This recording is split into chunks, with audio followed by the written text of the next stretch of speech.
This 4-year-old beggar girl tells a millionaire, "They're going to sell me to men who buy children. You won't believe what happened 30 minutes later." Comment: what you think will happen. Your opinion is very important, and subscribe to my channel to support my work. Your help is very important. Tuesday afternoon in Willow Creek was hotter than usual for May. Walter Sterling, 52, strolled slowly across the town square, his footsteps echoing on the brick paving that his family had helped lay decades ago. The sweet scent of his artisanal fudge still clung to his clothes, mixed with the aroma of cinnamon and brown sugar that always accompanied him since he'd taken over the small factory left by his father. His brown eyes, etched with laugh lines that now held only weariness, absently watched the children playing in the playground. It had been 3 months since Eleanor had passed, and each day without her felt harder than the last. The loneliness of the big house, where only his own footsteps echoed, was slowly consuming him. That's when he felt something small and desperate clutching at his right leg. Walter looked down and saw a girl of about 6 years old, barefoot, with dirty and torn clothes. Her brown hair was tangled, her thin face was covered in dirt, but it was her eyes that hit him like a punch to the gut.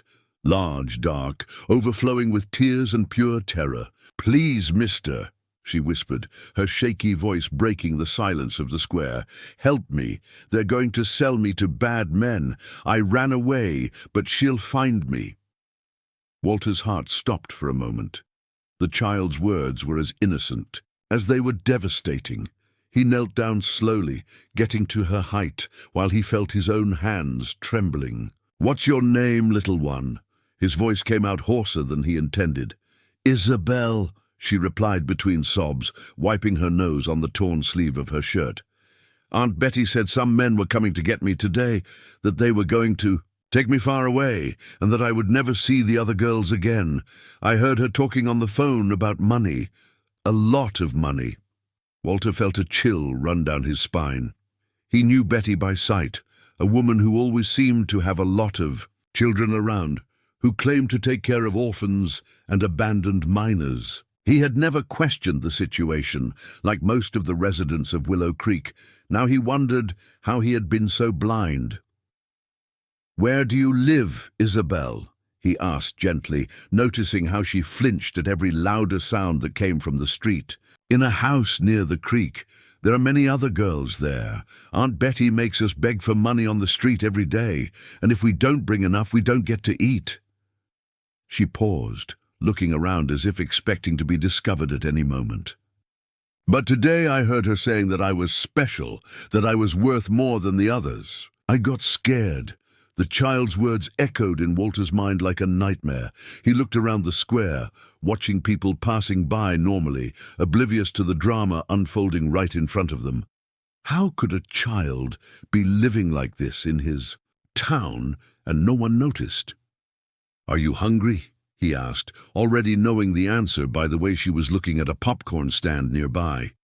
Isabelle nodded vigorously, and Walter made a decision that would change his life forever. "Come with me. Let's get you something to eat." He took her to the diner on the corner, a small and welcoming establishment where he had known the owners. For decades, Isabelle devoured a donut and drank a glass of milk with a voracity that broke Walter's heart. While she ate, he observed every detail, the purple marks on her arms, which looked like fingers squeezing too hard, the way she protected the food as if someone was going to take it away at any moment, the way her eyes never stopped watching the diner door. "Isabelle, do you remember what it was like before you lived with Aunt Betty?" he asked carefully. The girl stopped eating for a moment, her eyes becoming distant. "Sometimes I dream about a woman who smelled like flowers. She made little cookies and sang a pretty song." Her voice got even lower. "But she disappeared when I was little. Aunt Betty said she didn't want me anymore." Something in Walter's chest tightened painfully. The description vaguely resembled Eleanor, who always smelled of the jasmine perfume he gave her every birthday, and who had a habit of humming while she prepared her artisanal fudge. "What's that song like?" he asked, almost without realizing it. To his complete surprise, Isabelle began to hum softly a melody that he knew very well. It was the same song that Eleanor always sang when she was happy, a song that she said she had learned from her mother before being adopted as a child. Walter's world seemed to tilt slightly. It couldn't be a coincidence. "Where did you learn that song, little one?" "The cookie woman always sang it to me to go to sleep," Isabelle replied simply, returning to eating with voracity. At that moment, Walter knew that he couldn't simply let that child go back to any place that represented danger. But he also had no idea how a decision made in a few minutes could trigger a series of events that would reveal secrets buried for decades in his own family. 3 days had passed since the encounter in the square, and Walter couldn't get Isabelle out of his thoughts. He had taken the girl back near the creek where she said she lived, but watched from afar until he saw her disappear among the simple houses in the area. Sleep didn't come easily, and when it did, it was interrupted by nightmares where he heard Isabelle's frightened voice asking for help. On Friday morning, while supervising the production of milk fudge at the factory, Walter made a decision. He couldn't pretend that nothing had happened. He asked his oldest employee, Old Joe, to take over production and headed towards the creek area. It wasn't hard to find the house. It was a brick building with peeling paint and several children playing in the dirt yard. They all seemed to be between 4 and 12 years old, all with patched clothes and faces that carried a premature sadness. Isabelle was sitting alone under a small tree, playing with pieces of branches. When she saw him, her eyes lit up for the first time since they met. "Mr. Sterling!" She ran to the low fence that separated the house from the street. "You, and came back." "Of course I came back, little one. I was worried about you." He knelt down to get to her height. "How have you been?" Before Isabelle could answer, a harsh voice cut through the air. "Who are you, and what do you want with my children?"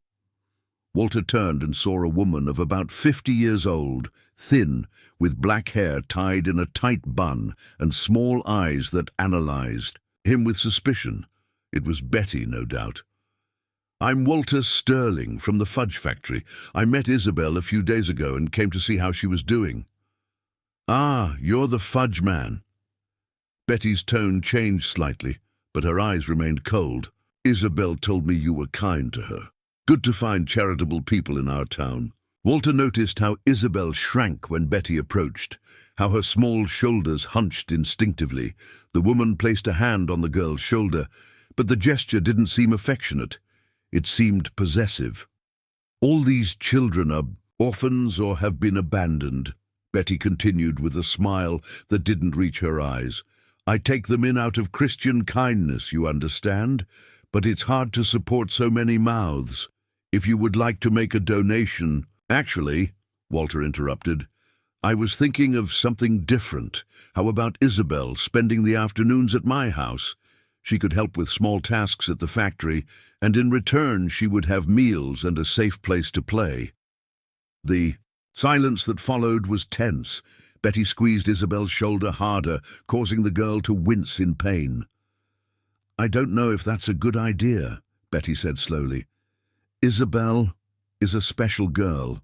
There are people interested in adopting her officially. Important families from neighboring cities, you understand." The way she said "special" made Walter's stomach churn. It was the same word that Isabelle had mentioned hearing in the phone conversation.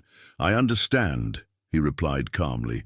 "But in the meantime, she could benefit from a more stimulating environment. I'll think about it." Betty practically dragged Isabelle away from the fence. "Come back next week to talk better." That night, Walter was having dinner alone in his big, silent house when he heard the doorbell ring. It was almost 9 o'clock, too late for casual visits in Willow Creek. He opened the door and found Morgan, his eldest daughter, standing on the threshold with a serious expression. "Dad, we need to talk," she said. entering without waiting for an invitation. Morgan had pulled Eleanor's determined personality, but also her stubbornness. At 28, she was a respected lawyer who had built her career in the state capital, visiting Willow Creek only on weekends. Her black hair was tied in a professional bun, and her dark suit gave her an intimidating appearance. "I heard you've been getting involved with abandoned children," she said, sitting in Eleanor's favorite armchair. "Dad, you can't be thinking about adopting a strange child." "Who told you about Isabelle?" Walter asked, surprised.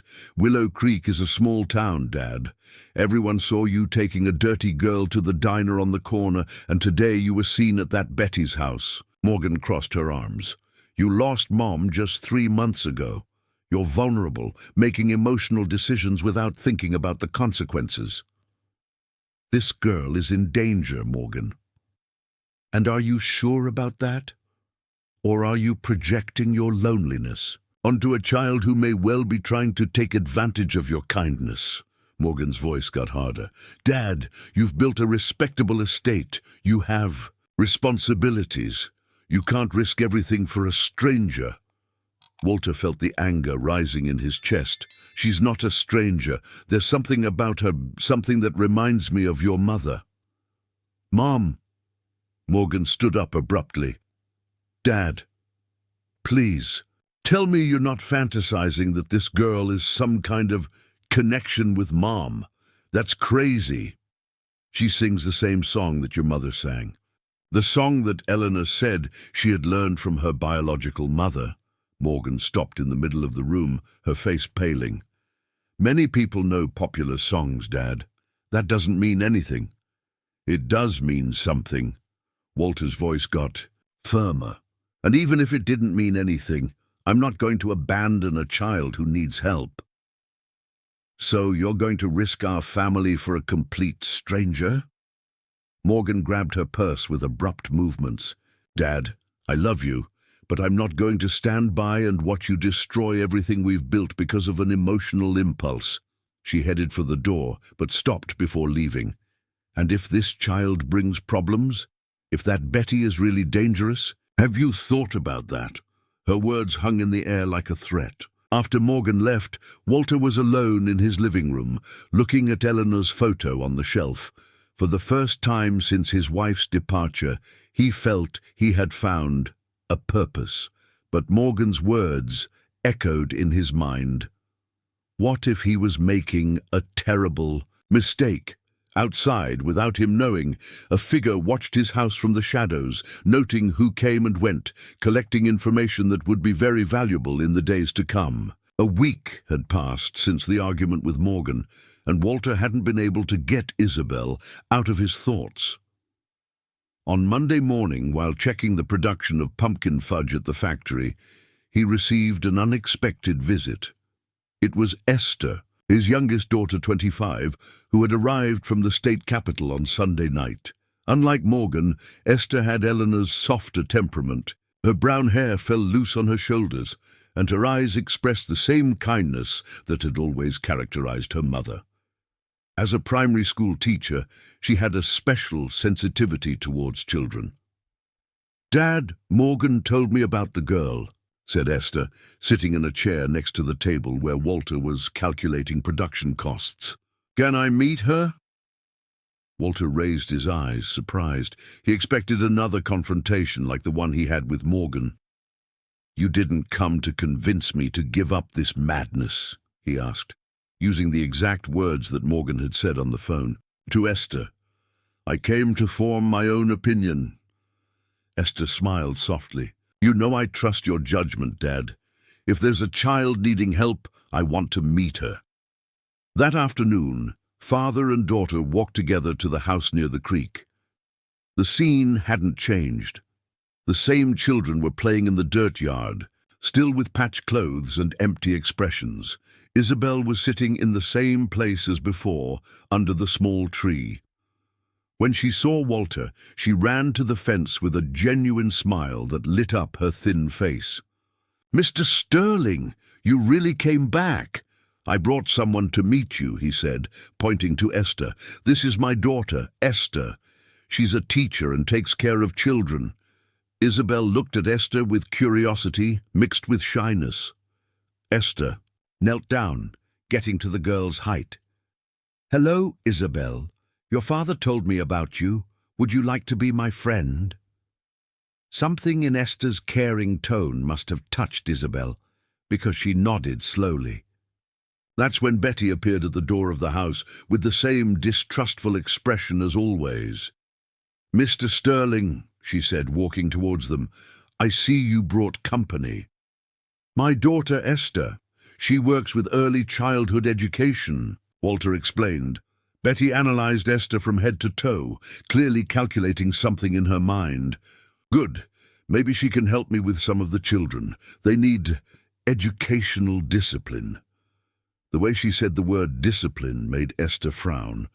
Actually, said Esther softly, I was wondering if Isabelle could spend some afternoons with me. I could help her with homework, teach some basic things. Homework? Betty laughed unpleasantly. These children don't go to school, miss. We don't have money for uniforms and school supplies. They learn what they need right here. How to make it in life. Esther tried to hide her shock, but Walter saw her hands clench into fists. As a teacher, the idea of children out of school horrified her. Well, Esther said, controlling her voice, still, I could tutor her at home, at no cost. Betty was silent for a long moment, her small eyes calculating advantages and disadvantages. I'll consider the proposal, she said finally, but Isabelle is special. As I told your father, there are families interested in her, families who can offer much more than private lessons.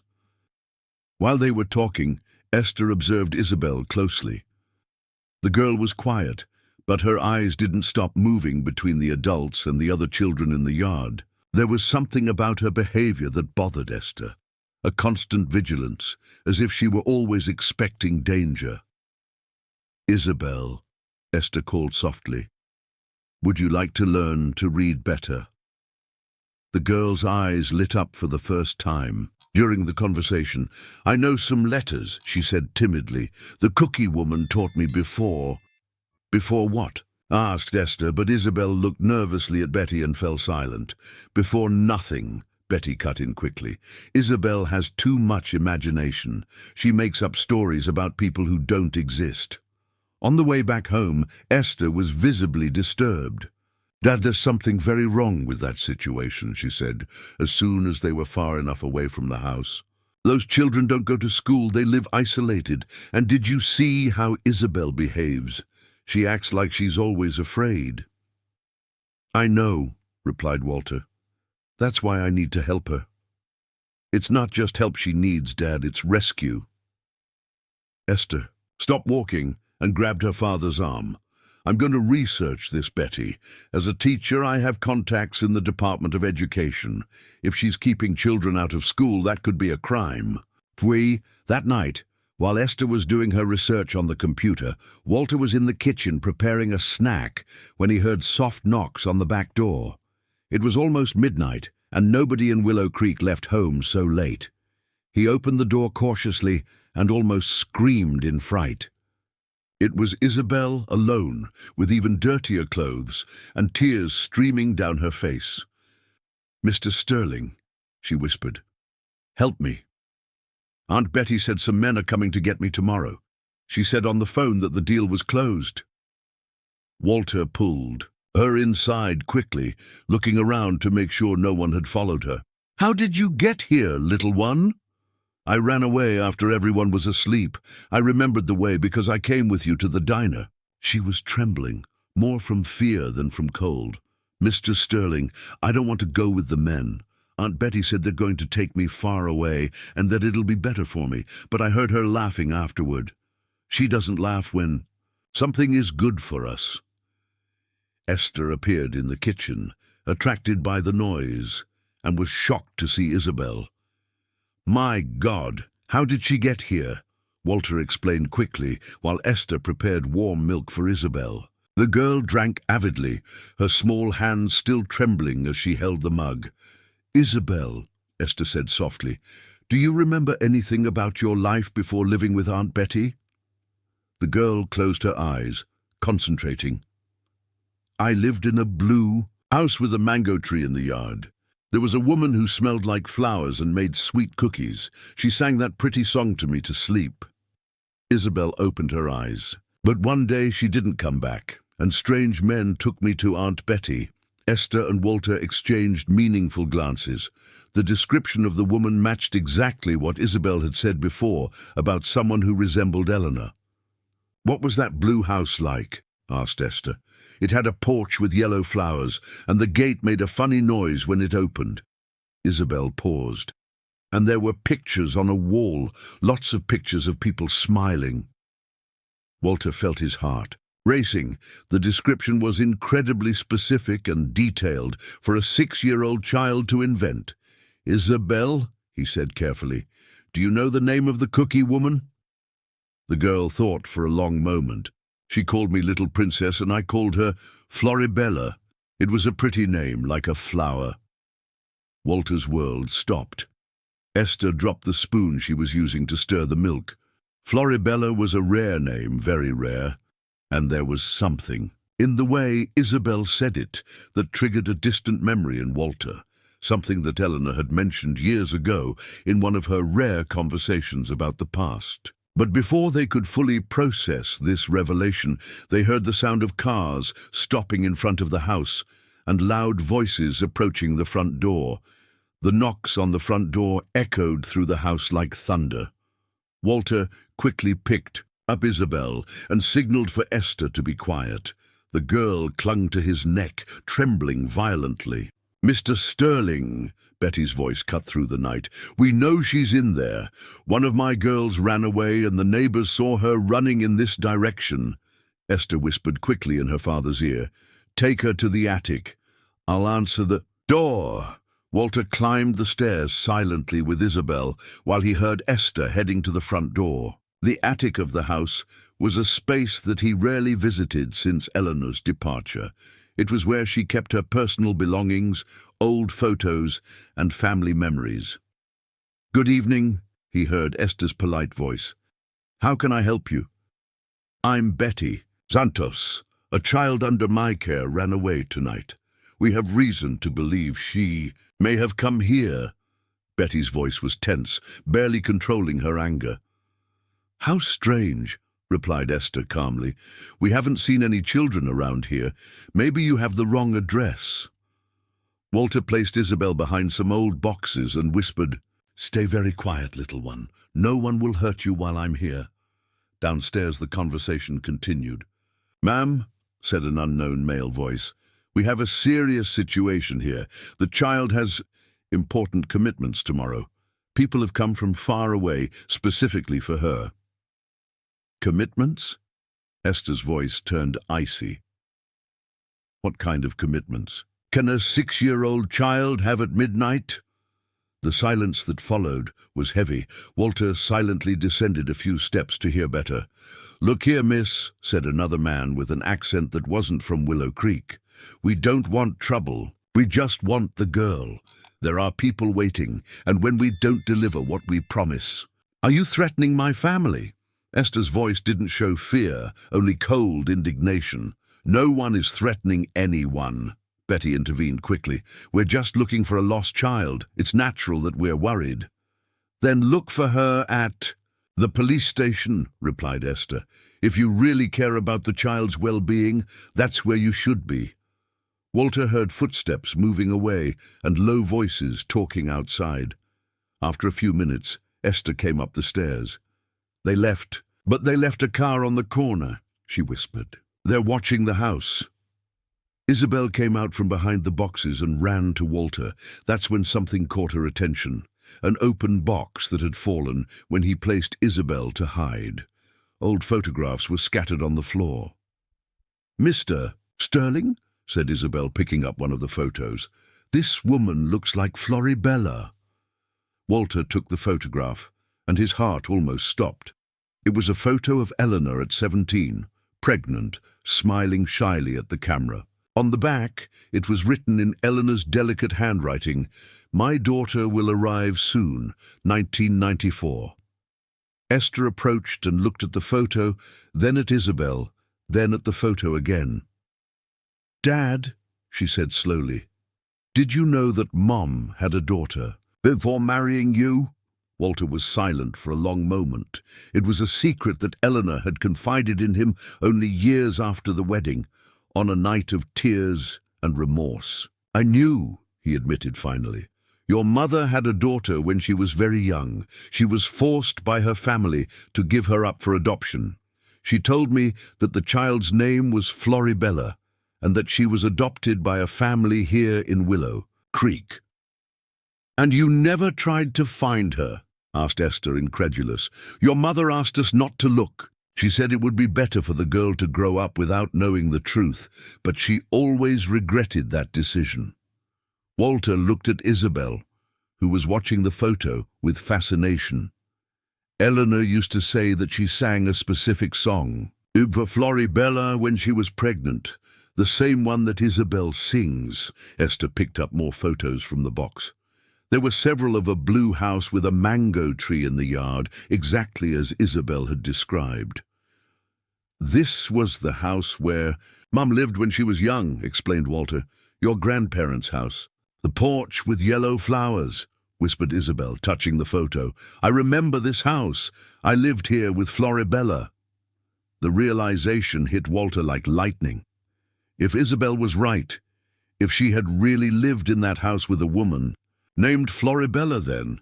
"Dad," said Esther, her voice trembling, "are you thinking what I'm thinking?" Before Walter could answer, they heard a noise downstairs. Someone had entered the house. "Stay here," Walter whispered. But when he reached the top of the stairs, he heard a familiar voice. "Dad, Esther, where are you?" It was Morgan. They went downstairs and found Morgan in the living room, with rumpled clothes and a worried expression. "There were strange men prowling around the house," she said. "I saw when they left and came in through the back door. What's going on here?" That's when she saw Isabelle coming down the stairs behind Esther, still holding the old photo. "Dad," exclaimed Morgan, "you brought that child into our house. In the middle of the night. This is kidnapping." "She ran away from a dangerous situation," defended Esther, "that Betty was trying to sell her to unknown men. And you have proof of that? Or are you believing the word of a scared child?" Morgan grabbed her cell phone. "I'm going to call the police station. This has to be resolved officially." "No!" screamed Isabelle, running to hide behind Walter. "Please don't send me back. They're going to hurt me." Morgan stopped, seeing the genuine terror in the girl's eyes. For the first time, her serious expression faltered. "Morgan," said Esther softly, showing the photos, "before you make any decision, you need to see this." Esther quickly explained about Floribella, the daughter that Eleanor had before the wedding, and the similarities between Isabelle's story and their family. Morgan looked at the photos, then at Isabelle, then at the photos again. Her analytical lawyer mind was clearly processing the information. "Even if this is true," she said finally, "even if this child is our niece, that doesn't change. The fact that she technically belongs to the guardianship of that Betty. Legally, we're committing a crime by keeping her here." "Sometimes," said Walter with a firmness that surprised even himself, "doing what's right is more important than doing what's legal." At that moment, they heard the sound of cars approaching again. But this time, there were more cars, and the voices outside were different. "Police, open the door. We have a search warrant." Isabelle began to cry, clinging to Walter with despair. Esther and Morgan exchanged glances, knowing that their lives were about to change forever. Outside, Betty shouted instructions to the police officers, her voice loaded with false maternal concern. But there was something in her tone that suggested she had played a much more powerful card than a simple missing child report. The truth about who Betty really was and why she had so much power over the local authorities was about to be revealed in the most terrifying way possible. The front door burst open. 2 police officers entered, followed by Betty and a well-dressed man that Walter recognized as Dr. August Pereira, an influential lawyer in town. What shocked him the most was seeing the 3rd man who entered. It was Mayor Gerald MacDonald, a person who had attended the family's church for years. "Walter," said the mayor with a formal tone that he had never used before, "I deeply regret this situation, but we received a serious complaint." Betty stepped forward, assuming a convincing victim stance. "Officer," she said to the older policeman, "as I explained, Isabelle has been a child under my legal care for 3 years. She has serious behavioral problems and runs away constantly, making up stories to manipulate kind people." "That's a lie!" exclaimed Esther, but Morgan quickly grabbed her arm. Dr. August opened a folder and showed official documents. "We have here all the legal documentation. Betty Santos is the official guardian of 17 minors at risk, including Isabelle Silva. Her work is recognized and supported by the City Hall." Walter felt the world spinning around him. How had he been so naive? Betty wasn't just a lone exploiter. She had an official protection network. "Dad," whispered Morgan, "if she has legal documents, we can't do anything now." Isabelle clung even tighter to Walter, her small fingers clenched on his shirt. "Please," she whispered, "don't let me go with her. I promise I'll be good." Walter's heart broke, but before he could speak, Esther stepped forward. "As a teacher in the municipal school system, I have the right to question the educational situation of the children under Mrs. Santos's care," she said, with an authority that surprised everyone. "Isabelle told me she doesn't attend school. That's mandatory by law." Dr. August smiled condescendingly. "All children under Betty's care receive adequate homeschooling, approved by the Department of Education." "Then you won't mind if I check those records tomorrow?" replied Esther, taking out her cell phone. "I have direct contacts in the department." For the first time, Walter saw a crack in Betty's mask. Her eyes narrowed dangerously. "Ma'am," the mayor interjected, "we don't question your concern, but there are legal procedures to be followed. The child needs to go home today." It was then that Morgan, who had been observing quietly, stepped forward. "As a lawyer," she said, "I would like to examine these guardianship documents. I have the right to request a verification of their legitimacy." "That won't be necessary," said Dr. August quickly. "Actually, it will," insisted Morgan, her voice taking on the professional tone she used in court, "especially considering that my father has informed me of some irregularities in the treatment of this child." Betty lost her patience. "Look here," she said, her voice losing its sweet tone. "Isabelle is a compulsive liar who makes up stories to get attention. She's done this before with other families, causing unnecessary problems." "What other families?" asked Esther immediately. The silence that followed was revealing. Betty realized she had said too much. "That's not relevant," Dr. August interjected. "We need to resolve this situation now." But Isabelle, who had been quiet, suddenly broke free from Walter and ran to Betty. "Aunt Betty," she said with terrible innocence, "can I tell them about the other men who came to get the girls, the ones you said not to tell anyone about?" Betty's face paled instantly. Dr. August took a nervous step back, and even the mayor seemed uncomfortable. "Isabelle, stop making things up," said Betty in a forced, calm voice, but her hands were trembling. "I'm not making things up," continued Isabelle, her voice clear and determined. "I remember Carla, who had long hair like Aunt Esther. She cried a lot when the men came to get her. And little Anna, who was only 4 years old. The man with the big car said she was perfect because she was tiny." The silence in the room was deafening. The police officers themselves began to exchange uncomfortable glances. "How many children have left your house in the last 2 years, Betty?" asked Morgan in her lawyer voice. Several have been adopted by loving families, replied Betty, but her voice was clearly nervous now. Families that you never saw again, added Isabelle simply. Like Aunt Betty always said, now they have a better life and don't need to come back here. Esther picked up her cell phone again. I'm going to call Child Protective Services now, she said. This situation needs a thorough investigation. No, Dr. August stepped forward. That's not necessary. Perhaps we can find a temporary solution. What kind of solution? Asked Walter, speaking for the first time since the police had arrived. The mayor and Dr. August looked at each other, clearly calculating options. Maybe Isabelle can stay here for a few days, said the mayor slowly, while we verify the documentation. Betty exploded. This is absurd. She's my legal responsibility. And she will be again, said Dr. August quickly, as soon as we clarify some minor bureaucratic issues. Walter realized what was happening. They were scared. Scared of what Isabelle might reveal, scared of a deeper investigation. They were trying to buy time. Very well, said Morgan, but I want official documentation of this decision, and I want a full investigation into all the children who have passed through Mrs. Santos's care in the last 5 years. Betty shot a look of pure hatred at Isabelle, then at the Sterling family. You don't know who you're messing with, she whispered. Too low for the police officers to hear, but loud enough for everyone in the family to hear. After everyone left, the house was heavy with silence.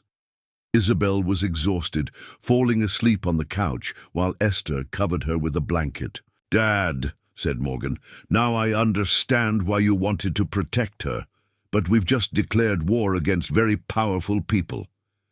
Then so be it, replied Walter, looking at Isabelle sleeping peacefully for the first time in days. Some wars are worth fighting. But none of them imagined that the real battle was just beginning, and that the secrets about Floribella and Isabelle's real connection with the family would be revealed in a way that would change everything they thought they knew about Eleanor and her past. 2 weeks had passed since the night of the confrontation. Isabelle had adapted surprisingly well to the routine of the Sterling house.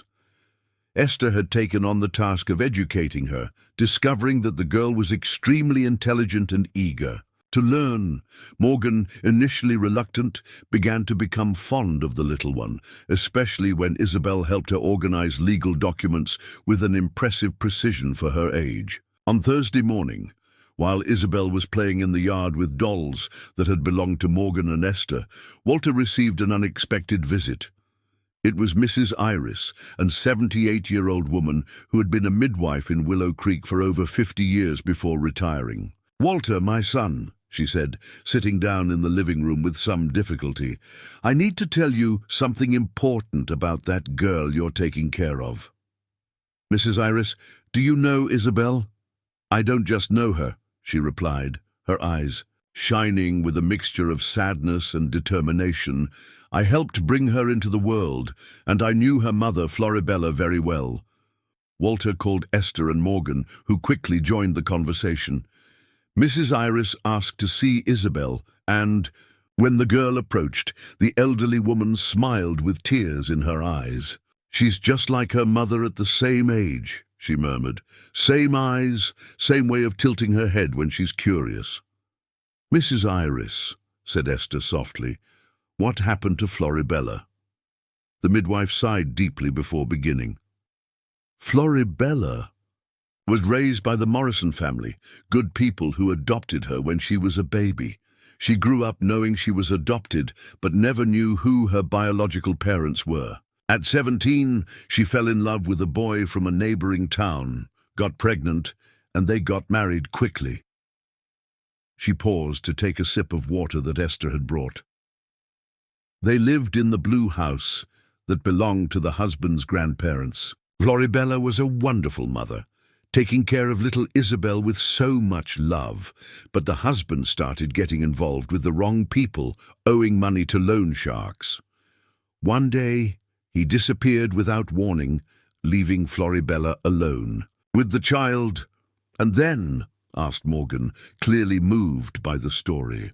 Floribella struggled to support her daughter alone for almost 2 years. She worked making cookies to sell, just like your mother Eleanor, without knowing the connection.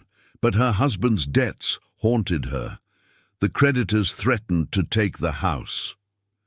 Mrs. Iris looked directly at Isabelle, who was listening attentively, without fully understanding what was being discussed. That's when Betty appeared. She introduced herself as a social worker, said she knew a rich family in another city who wanted to adopt Isabelle temporarily, just until Floribella could reorganize herself financially. Temporarily, repeated Walter, his heart racing. Floribella didn't want to, but she was desperate. Betty convinced her that it would only be for a few months, that she could visit her daughter whenever she wanted. Mrs. Iris wiped away a tear. 3 days after Isabelle was taken, Floribella appeared at my house in a panic. She had discovered that Betty wasn't a social worker, that there was no temporary adoptive family. "What did she do?" asked Esther, holding Isabelle's hand. "She tried to report Betty, but she found out that she had protection. The police chief at the time said there was no proof, that maybe Floribella was confused due to stress. Floribella spent months looking for her daughter, but Betty had hidden her well." Mrs. Iris stood up and went to her bag, taking out a yellowed envelope. "Before Floribella, before she passed, she gave me this.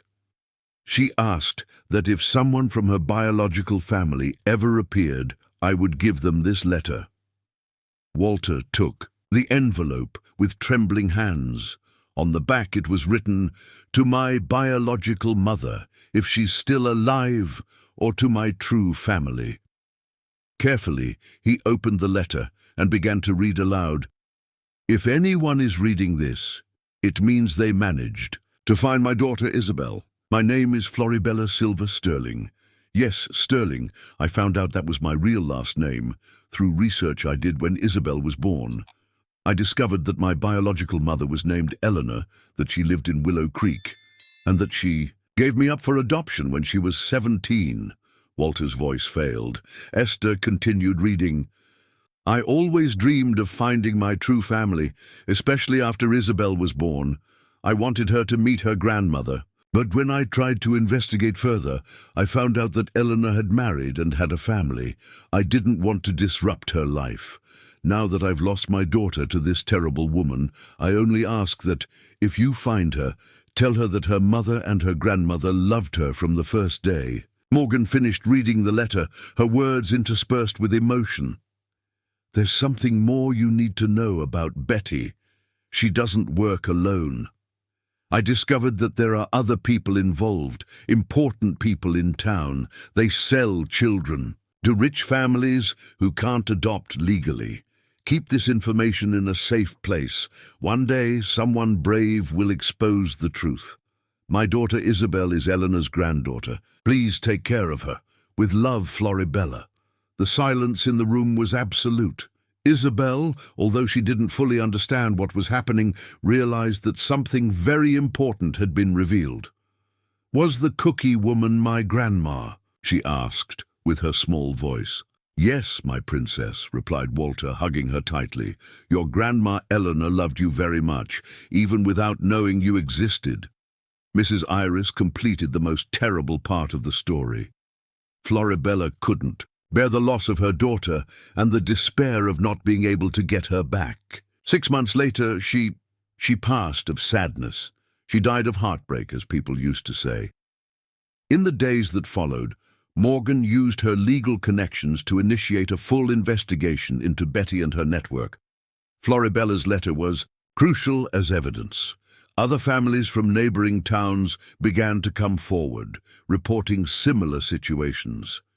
The investigation revealed that Betty was part of a scheme that had been operating for more than 10 years, selling children to families, willing to pay high prices for illegal adoptions. Mayor Gerald and Dr. August were deeply involved, providing false documentation and legal protection.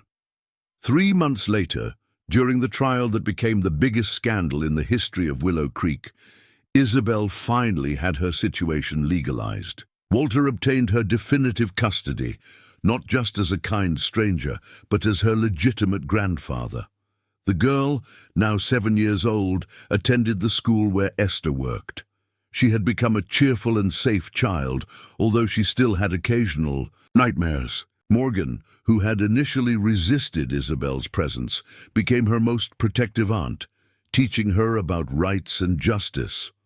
On a Sunday afternoon, 6 months after the trial, the family was gathered in the backyard of the house. Isabelle was playing under the mango tree that Walter had planted in memory of Eleanor and Floribella when she began to hum the same melody that had connected their lives. "Grandpa Walter," she said, running to him, "do you think Grandma Eleanor and my mom are together now?" Walter picked her up, looking at Esther and Morgan, who smiled through tears. "I'm sure they are, Princess, and they must be very proud of the brave girl you've become."